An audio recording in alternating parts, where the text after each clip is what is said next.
Vamos para o término da lição, que tem o terceiro tópico como o reino de Deus se completará no futuro. O 3.1 vai falar: Israel. A despeito de Israel ter rejeitado seu Messias, a Bíblia é clara ao instruir-nos acerca do fato de que tudo que foi prometido pelo Criador, esse povo, no momento certo, se cumprirá. Haverá um cumprimento em termos de reino de Deus para o povo escolhido. Entretanto, não será na perspectiva política que eles ensinavam, mas na que Deus prometeu a Abraão, Isaías 11:1-16 e Romano 9:1, 11:32. O povo de Israel, o povo escolhido, ele acaba rejeitando o Messias que Deus mandou para eles. Por quê? Porque eles achavam que o Messias viria ajeitar o mundo político. Como assim o mundo político? Israel estava sendo dominado pelo Império Romano. Não somente Israel, como muitos outros lugares eram dominados por Roma. Então Israel achava que o Messias viria com uma espada numa mão, um escudo na outra e um grande exército para derrotar o Império Romano. Só que Jesus, ele não veio dessa forma, não veio com roupa de rei, não veio em cima de um cavalo e não veio com um grande exército. Por quê? Porque, na verdade, Jesus, ele não veio para nos libertar da mão do homem, mas sim da mão de Satanás. Esse foi o problema para Israel. Israel pensava que Jesus, o Messias, viria para libertá-lo da mão do Império Romano. Só que o principal objetivo de Jesus foi derrotar o império do Satanás, que até hoje domina o mundo. E detalhes, Jesus veio sim, com um grande exército com ele e com a sua Bíblia na mão, com a sua espada na mão. Só que a espada que Jesus veio foi a palavra. E muitos até hoje pensam que a espada que ele vai vir é aquela que vai sair cortando todo mundo, que ele vai lutar daquela forma como antigamente o rei Davi lutou. Só que Jesus não veio assim.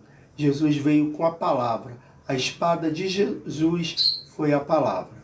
E o seu grande exército foi os anjos que ele tinha. Amém? O 3.2 vai falar: a igreja. As pessoas que não são descendentes dos judeus são consideradas gentias, isto é, a gente, pois não têm a lei. A estas os judeus deveriam ter sido exemplo, e seu estilo de vida um incentivo para que eles quisessem se tornar igualmente servo de Deus Altíssimo. Deuteronômio 4:5-8.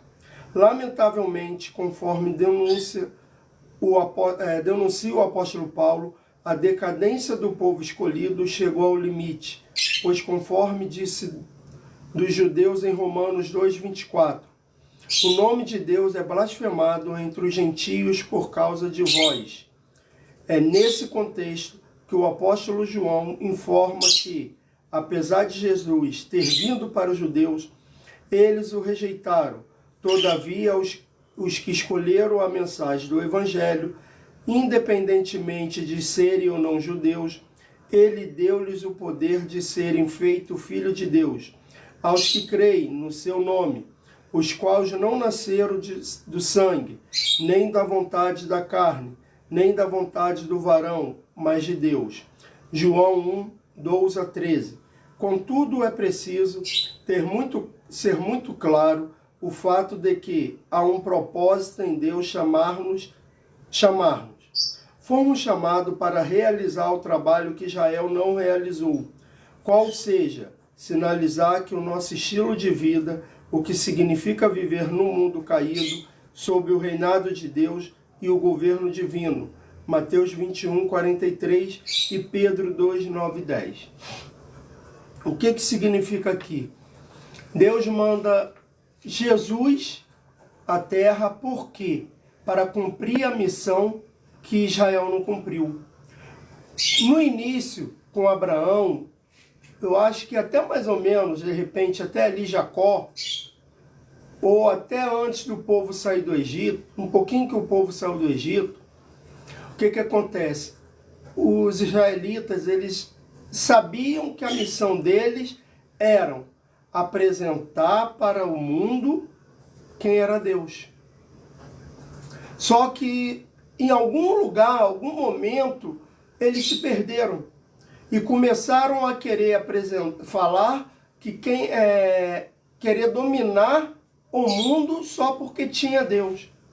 E o que Deus pediu para os israelitas não foi isso. Foi para que eles viessem evangelizar as demais nações, apresentando a Deus, porque em um certo tempo, depois do dilúvio, as pessoas começaram a esquecer quem era Deus. E começaram a adorar a deuses estranhos, a deuses criados pela mão do homem. Então Deus escolhe Abraão com a missão de apresentar para o mundo, para as demais nações, quem ele era. Quem foi o Criador do céu e da terra? Quem foi o Criador de tudo? Só que alguém ali no meio do caminho se perdeu e começou a querer dominar o mundo usando o nome de Deus, como até hoje nós vemos lá fora. Existe alguns querendo usar o nome de Deus para dominar o mundo. Só que Deus ele não quer isso.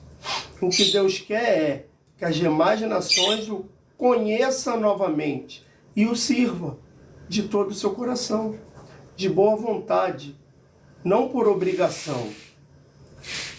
Servir a Deus não é servir com obrigação, mas sim por vontade própria. O 3.3. O mundo.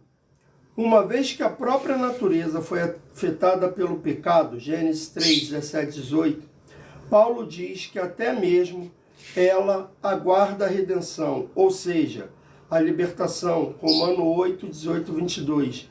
A palavra de Deus informa-nos acerca de um tempo em que o reino de Deus será uma realidade completa, e então haverá a mesma harmonia que existira no Éden, entre Criador e criatura, e destas entre si, Isaías 11, 1, 16, esse tempo marcará a plenitude do reino de Deus, pois a terra será perfeita e cheia de conhecimento do Criador, sem necessidade alguma de que alguém ensine ao outrem sobre ele. Jeremias 31, 34 e Daniel 2, 34, 35. Por que até a natureza ela foi afetada quando nós falamos isso? Porque todos nós, antes da queda de Adão no Éden, toda a humanidade e os animais viviam em harmonia. Sim, tinha uma harmonia entre todos. Os animais não eram esse selvagem que você vê que se alimentava de outros animais. Não tinha violência, ninguém matava ninguém. Então tudo isso foi afetado pelo pecado, foi afetado com a queda do homem lá no Éden. Mas a natureza clama. Nós clamamos por essa harmonia novamente. E nós cremos que um dia, quando Jesus voltar, essa harmonia vai voltar para nós. Essa harmonia vai voltar no mundo. E que a gente venha saber que essa harmonia, para voltar, está mais próxima do que a gente pensa. Porque a volta de Cristo está batendo as portas. Você pode ainda falar assim, desde que minha avó, meu bisavô era pequenininho, ele ouvia que a volta de Cristo estava perto e até hoje Cristo não voltou. Cuidado. Porque se seu avô morreu, seu bisavô morreu acreditando, ele vai subir com Cristo. E se você, mesmo vivo, quando ele voltar, não acreditar em Jesus, você vai ficar. A conclusão dessa lição é: os reinos desse mundo são temporais, passageiros e dependem das circunstâncias para subsistir. Lucas 14, 31, 32. O reinado de Deus já é uma realidade na vida de todos aqueles que acolheram a mensagem do Evangelho. Já a plenitude do reino de Deus será uma realidade definitiva quando o Senhor Jesus voltar a essa terra. Enquanto isso não acontece, vivamos de forma digna de cidadão do reino dos céus. Salmo 15. Espero que esse estudo tenha tocado seu coração, que como eu tenho aprendido, vocês também venham aprender. Até a próxima live e que Deus abençoe a vida de cada um de vocês.